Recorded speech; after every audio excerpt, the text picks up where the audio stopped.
अस्सलाम वालेकुम स्टूडेंट्स, उम्मीद करते हैं आप सब बिल्कुल खैरियत से होंगे। जी तो स्टूडेंट्स, आज हम MTH 642 फ्लूइड मैकेनिक्स का टॉपिक नंबर 91 को रीड करेंगे। हमारे पास है द एंगुलर मोमेंटम इक्वेशन 1। अब यहाँ पे लिखा हुआ कि many engineering problems involve the movement of the linear momentum of flow strains and the rotational effects caused by them. कि मतलब कुछ इंजीनियर्स जो होते हैं उनके जो प्रॉब्लम्स आती हैं, ठीक है, moment of the linear momentum है वो किसकी वजह से होती है, हमारे पास जो रोटेशनल इफेक्ट्स होता है उसकी वजह से होती है। ठीक है, कुछ प्रॉब्लम्स ऐसे होते हैं जो कि सोल्व नहीं होते उनकी वजह से, जो कि हमारे पास रोटेशनल इफेक्ट्स होता है उनकी वजह से जो है वो इनकी लीनियर मोमेंटम के जो है वो इनका मोमेंट जो है वो सोल्व नहीं होता। नेक्स्ट आप देख सकते हैं कि such problems are best analysed by the angular momentum equation, also called the moment of momentum equation. वो कहते हैं कि जो इन प्रॉब्लम्स को जो है वो एनालाइज कैसे किया जाता है कि एंगुलर मोमेंटम इक्वेशन से किया जाता है। ठीक है, एंगुलर मोमेंटम इक्वेशन का दूसरा नाम हमारे पास है मोमेंट ऑफ मोमेंटम इक्वेशन।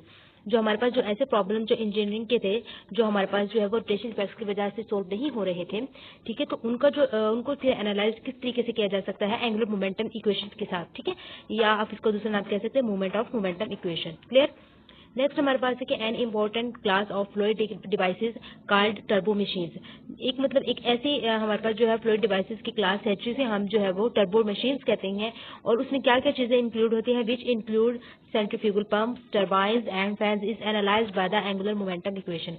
वो कहते हैं कि टर्बो मशीन्स जो हमारे पास एक एज ए फ्लूइड डिवाइसेस की एक ऐसी अहम क्लास है जिसमें हमारे पास सेंट्रीफ्यूगल पंप्स होता है, टर्बाइन्स होते हैं, फैंस होती हैं, और इनको एनालाइज कौन करता है, एंगुलर मोमेंटम इक्वेशन करता है। ये आप लोगों ने एज एमसीक्यूज एंड विद जो है वो शॉर्ट क्वेश्चंस के लिहाज से जो है वो अपने याद कर लेना अच्छे तरीके से। ठीक है, और ये आगे ऊपर भी जो मैंने आपको अंडरलाइन किया हुआ, आप जो है वो इन चीजों को जो है वो ज्यादा ध्यान से किया करें। तो आगे हमारे पास है a force whose line of action passes through point O produces zero movement about point ओ।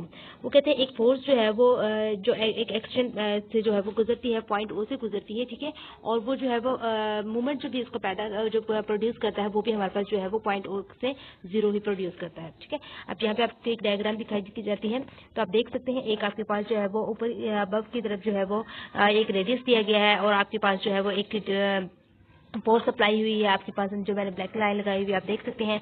और आप जो है वो देख सकते हैं एक आर साइन थीटा हमारे पास एक एंगल दिया हुआ है, जो मैंने जो है वो रेड कलर का एरो जो है वो ड्रा किया हुआ ऊपर की तरफ। ठीक है, तो इसमें जो है वो आपके पास एक जो है वो पॉइंट जो आप देख सकते हैं जीरो पे है, ओरिजिन है आपके पास, और वो जो आपके पास जो डायरेक्शन ऑफ रोटेशन आप देख सकते हैं वो जो है वो एंटी क्लॉकवाइज हो रही है। ठीक है, तो इस तरह से आप जो है वो M is equal to R cross F आ जाता है, आर क्रॉस एफ आ जाता है। ठीक है, रेडियस और force. So M is equal to आप क्या कह सकते हैं कि एफ आर साइन थीटा आ गया। ठीक है, इसके बाद आप देखें the movement of a force F about a point O is the vector product of the position vector R and F. कि जो आपके पास जो एक ऐसी फोर्स यानी मूवमेंट की जो ऐसी फोर्स है जो कि एक पॉइंट ओ से जो vector product of the position vector R and F जो है वो प्रोड्यूस करती है। नेक्स्ट आप देख सकते हैं एक आपके पास जो है वो डायग्राम दिखाई गई है। ठीक है, एक ये आपके पास आपने जो आई थिंक 9th-10th में या फर्स्ट ईयर सेकंड की भी जो है वो आपने फिजिक्स में भी पढ़ा होगा, राइट हैंड रूल। ठीक है, राइट हैंड रूल क्या होता है, आप देख सकते हैं कि एक आपके पास जो नट है वो जो है उन्होंने पकड़ा हुआ है हैंड से। ठीक है, और उसकी जो है हाथ की जो डायरेक्शन आप देख रहे हैं किस तरह जो मैंने जो है वो ब्लू लाइन्स लगाई हुई है, एरो ड्रा किया हुआ आप देख सकते हैं।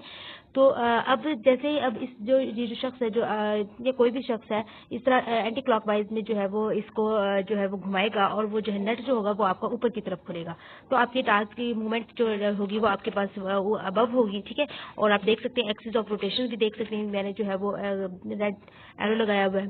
तो ये आपके पास राइट हैंड रूल का जो है थोड़ा सा कंसेप्ट दिखाया हुआ है कि एंटी क्लॉकवाइज घुमाने से जो है वो आपके पास जो है वो ऊपर की तरफ जो है वो आपकी मूवमेंट जो है वो टास्क जो होगा आपके ऊपर की तरफ होगा। तो the determination of the direction of the movement by the right hand rule. अब आप देख सकते हैं मूवमेंट ऑफ मोमेंटम क्या होता है, H is equal to R cross M V होता है, और मूवमेंट ऑफ मोमेंटम जो है यानी सिस्टम जो आप देख सकते हैं इसकी भी आपके पास जो है वो एक फार्मूला दिया हुआ है, और rate of change of movement of momentum इसका भी दिया हुआ है। तो आपने जो है ये आपको याद करने पड़ेंगे। ठीक है, इनकी कोई आपकी इतनी खास डेरिवेशन नहीं है, लेकिन आपने जो है वो इनको अच्छे तरीके से याद कर लेना है कि मूवमेंट ऑफ मोमेंटम क्या होता है, मूवमेंट ऑफ मोमेंटम क्या होता है, और rate of change of movement of momentum क्या होता है, एज ए सिस्टम क्या होता है, जो ये जो है आपने अच्छे तरीके से याद कर लेना है। आगे आपके पास एक जनरल फार्मूला भी दिया गया है, आप ये भी अच्छे तरीके से याद कर लीजिएगा। आपको पता है कि the sum of all external movements acting on a CV, आपको ऊपर भी जो है वो मैं अच्छे तरीके से इसे ऑलरेडी पढ़ा चुकी हूँ, तो आप जो है प्रीवियस लेक्चर मेरे जरूर लीजिएगा। तो is equal to the time rate of change of the angular momentum of the contents of the CV plus the net flow और rate of angular momentum out of the control surface by mass flow. ठीक है, ये भी आप अच्छे तरीके से कर लीजिएगा। नेक्स्ट हमारे पास है the angular momentum equation is obtained by replacing be in Reynolds transport. ये वही चीजें हैं जो ऑलरेडी मैं आपको ऊपर जो है वो पढ़ा चुकी हूँ। ठीक है, ये जो इनकी रिप्लेसिंग की है, जो आपने भी इस तरह इसको जो है वो रिप्लेस कर देना है। आगे आपके the angular momentum equation to special classes. A rotating glance sprinkle is a good example of application of angular momentum equation. वो कहते हैं कि आपके ये आपका एजेंसी कुछ पूछा जा सकता है कि एंगुलर मोमेंटम की एप्लीकेशन की जो एक अच्छी जो आपकी एग्जांपल है वो कौन सी है। Rotating glance sprinkler.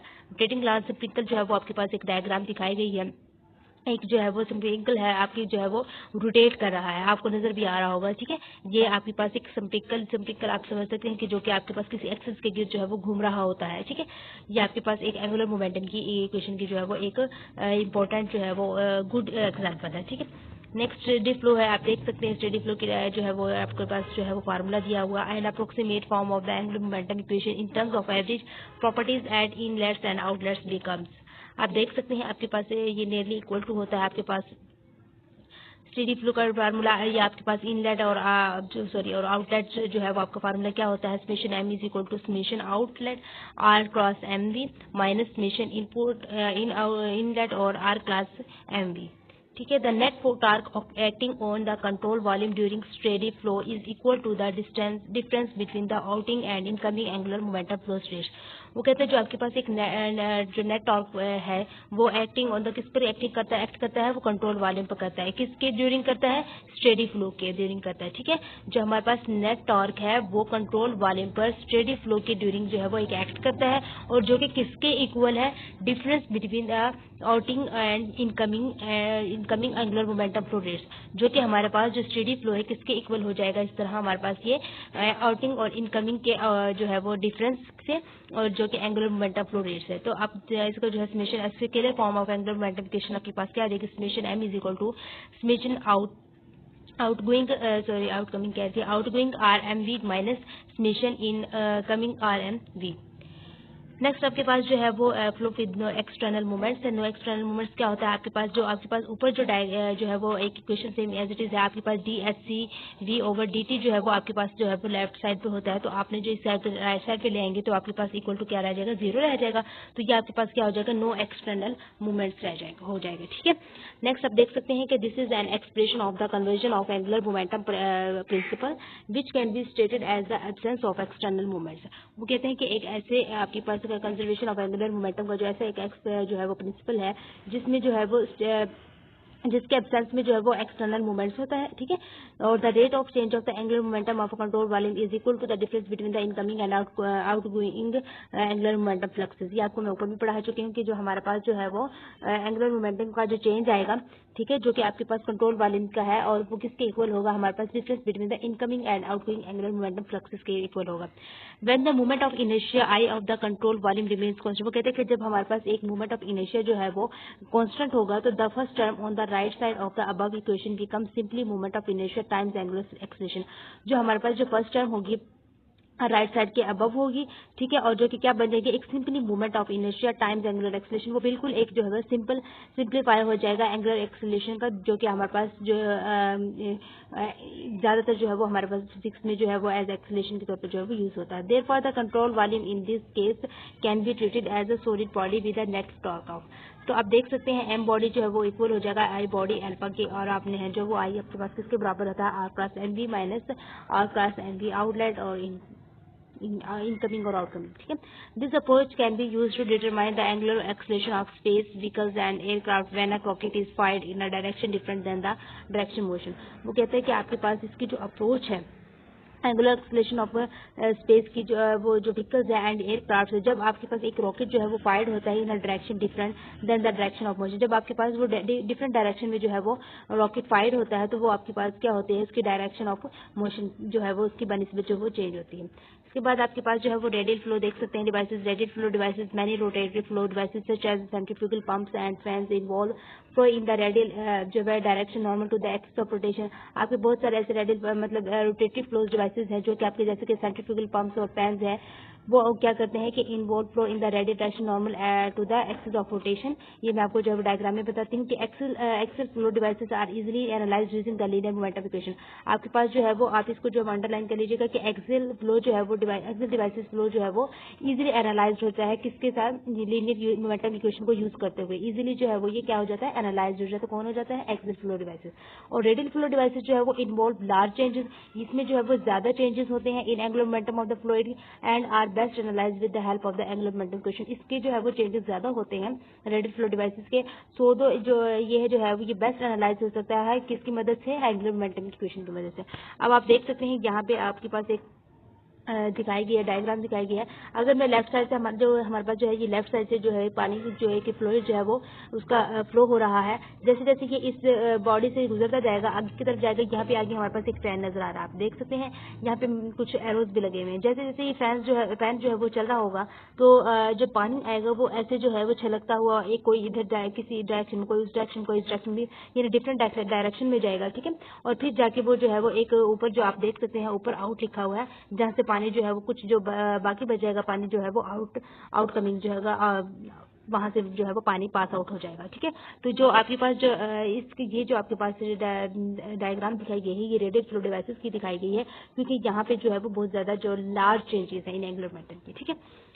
चलिए जी, नेक्स्ट हम देख सकते हैं side and front views of typical centrifugal pumps, the conservation of mass, equation of for steady incompressible flow. V1 is equal to V2 बराबर होता है हमारे पास V डॉट के, तो 2 पाई R1 V1 N बराबर हो जाएगा 2 पाई R2 V2 N के। तो अब हमें क्या करना है कि V1 N बराबर हो जाएगा V ओवर, अब हमारे पास ऊपर जो वैल्यू थी तो हमने V1 N की वैल्यू निकालनी, तो हमारे पास क्या हो जाएगा ये V डॉट ओवर 2 पाई R1 V1 के, और V2 N बराबर हो जाएगा V डॉट ओवर 2 पाई R2 V2 के। सो एंगुलर मोमेंटम इक्वेशन हमारे पास क्या बन जाएगा, summation M is equal to summation out RMV minus summation in RMV, ठीक है, आउटकमिंग और इनकमिंग। सो आपके पास जो एलर्ज टर्बाइन इक्वेशन है टी शेफ्ट आपके पास क्या हो जाएगा M into R2 V2 T minus R1 V1 T। So T शेफ्ट हमारे पास जो है आपके पास V2 जो R2 M आपने जो कॉमन है वह आपके पास जो R2 V2 साइन अल्फा 2 और minus R1 V1 sine alpha 1 आ जाएगा। टी शेफ्ट आइडियल क्या हो जाएगा, M ओमेगा आ जाएगा और R2 का स्केयर माइनस R1 का स्केयर। सो आपने जो है वो इसी तरह इसको सॉल्व कर लेना, W शेफ्ट आ जाएगा ओमेगा टी शेफ्ट के और इसी को जो कि बराबर होता है 2 पाई N टी शेफ्ट के। यहाँ पे आपके पास जो है एक शेफ्ट की डायग्राम भी दिखाई गई, आप देख सकते हैं कंट्रोल वाले में जो है वो एक डायग्राम है, ठीक है। तो नेक्स्ट आप देख सकते हैं कि annular control volume that encloses the impeller section of a centrifugal pump है आपके पास। ये एक सेंट्रीफ्यूगल पंप दिखाया गया है जो हमारे पास एक ओरिजिन में है, टी शेफ्ट यहाँ पे यूज हो रहा है, ठीक है।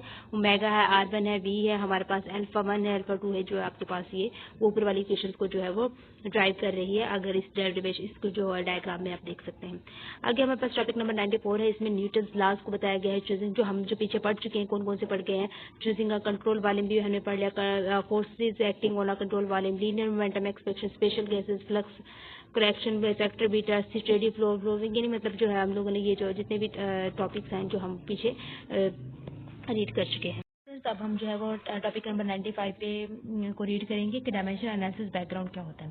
also many practical engineering problems involving fluid mechanics can be solved by equations and analytical procedures. Here a large number of problems really on experimental data for their solutions. वो कहते हैं कि इंजीनियरिंग के जो प्रॉब्लम्स होते हैं बहुत सारे प्रॉब्लम्स होते हैं, ठीक है। वो फ्लूइड मैकेनिक्स में बहुत ज्यादा प्रॉब्लम्स इन्वॉल्व होते हैं। तो अब हम जो है वो उन प्रॉब्लम्स को सोल्व करने के लिए हमें किस चीज का जो है वो किस चीज का इस्तेमाल करना पड़ेगा, हम जो है बाय इक्वेशंस उसको सोल्व कर सकते हैं, ठीक है, उन प्रॉब्लम्स को, या फिर हम एनालिटिकल प्रोसीजर्स के जरिए जो है वो हम उन प्रॉब्लम्स को जो है वो सोल्व कर सकते हैं। अब वो कहते हैं कि एक large number of problems really और experimental data for their solutions. अगर एक जो थोड़े बहुत जो प्रॉब्लम्स होते हैं वो आप एनालिटिकल और बाय इक्वेशंस आप जो है वो उसको प्रोसीजर एनालिटिकल प्रोसीजर और बाय इक्वेशंस आप उनको सोल्व कर सकते हैं। बट जो लार्ज नंबर ऑफ प्रॉब्लम्स हैं उनको जो है वो सोल्व करने के लिए आपको क्या करना पड़ेगा, एक एक्सपेरिमेंटल डेटा के जरिए जो है वो आपको उसको सोल्व करना पड़ेगा, ठीक है। विदाउट एनी एक्सपेरिमेंट आप जो है वो उस प्रॉब्लम्स को जो है वो सोल्व नहीं कर सकते। In fact very few problems involving real fluid can be solve by analytical analysis alone. जो कुछ जो प्रॉब्लम्स होते हैं, कुछ थोड़े बहुत होते हैं प्रॉब्लम्स, उनको तो आप जो है वो एनालिटिकल एनालिसिस के जरिए जो है वो सिर्फ एनालिटिकल एनालिसिस के जरिए आप जो है वो सोल्व कर लेंगे। लेकिन in general solution is obtained through the use of combination of analysis and experimental data. Same वही चीज आ रही है कि लेकिन जब आप जनरल बात करते हैं, जनरल में मतलब ये होता है कि आपके पास बहुत बड़ी तादाद के भी प्रॉब्लम्स होते हैं, बहुत बड़े बड़े प्रॉब्लम्स ऐसे आ जाते हैं जिनको सोल्व करने के लिए आपको उन दो चीजों के कॉम्बिनेशन को यूज करना होगा। एक तो हमें एनालिसिस के होगा और दूसरा हमारे पास एक्सपेरिमेंटल डेटा। लेट्स सपोज मैं आपको एक एग्जांपल देती हूँ। अब आपके पास जो है वो अगर आप एक बहरी जहाज बनाते हैं, ठीक है, उसके लिए हमें क्या करना पड़ता है, हमें अगर हम डायरेक्ट उसको एक फ्रेम लेते हैं और उसमें जो है वो उसमें काम करते हैं, इंजन लगवाते हैं, जो जिसमें ये चीजें होती हैं बहरी जहाज में, शिप में, ठीक है, आप उसमें काम करवाते हैं। लेकिन आपको उसका कोई एक्सपेरिमेंट नहीं है। आप जैसे भी देखते हैं कि हाँ इसमें इस चीज की जरूरत है, इस चीज की जरूरत है, आपने वो जो है वो उनको फिट करवा दिया, लेकिन क्या पता आप वो फुल काम ना करें। अब जब उसको आप यूज में लेके आए तो वो काम करना छोड़ दे, काम ना करे, तो आपका बहुत बड़ा लॉस होगा। क्योंकि आपका जो एक शिप बनाते हैं उसमें कोई थोड़ा बहुत खर्चा नहीं आता, उसमें जो है वो बहुत ज्यादा आपके अखराजात लगते हैं, ठीक है, बहुत ज्यादा पैसे की जरूरत होती है, आपको जो है वो बहुत सारी चीजों की जरूरत होती है, लेकिन वो सारा आपका क्या हो जाएगा, लॉस में चला जाएगा। इस चीज के लिए आपको एक तजर्बे की जरूरत होती है आपके पास, ठीक है, एक्सपेरिमेंटल डेटा होना चाहिए कि आपने जो है वो इस कंडीशन में जो है वो आपने किस तरह के इस चीज को मैनेज करना है। देखिए आप फिर क्या करते हैं, लेकिन जो एक एक्सपेरिमेंटल डेटा के तहत अगर आप इसको सोल्व कर, इसको जो शिप बनाएंगे, आप सबसे पहले क्या करते हैं, लेबोरेटरी में जाते हैं।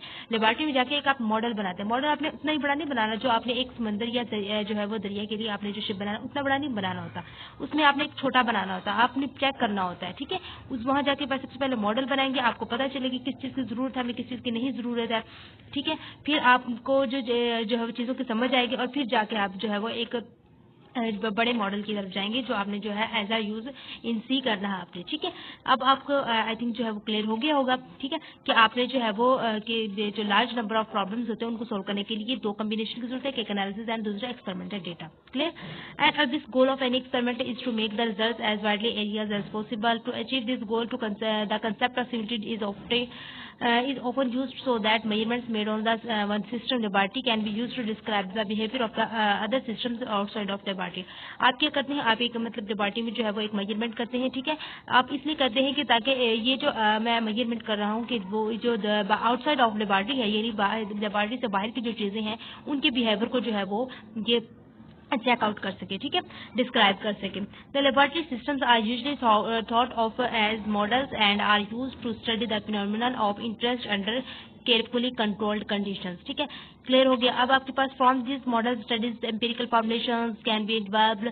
जो हमारे पास ये मॉडल्स हैं, जो हम जो मॉडल्स की स्टडीज कर रहे हैं, ये हमारे पास क्या करते हैं, एम्पिरिकल फॉर्मुलेशंस को जो है वो डेवलप करते हैं और specific predictions of one or more characteristics of some their other similar system can be made. ये हमारे पास जो है वो एक एम्पिरिकल फॉर्मुलेशंस को डेवलप करता है और दूसरा हमारे पास क्या करता है, कुछ जो हमारे पास मखसूस हिदायत जो होती है, इनसे मखसूस प्रिडिक्शंस जो होती हैं, एक या एक से ज्यादा जो होती हैं, उनको जो है वो डेवलप करनी है इसके सिस्टम में बनाने के लिए, ठीक है। How but to do this it is necessary to establish the relationship between the laboratory model and the other system. In present topic we will learn how to achieve this in a systematic manner.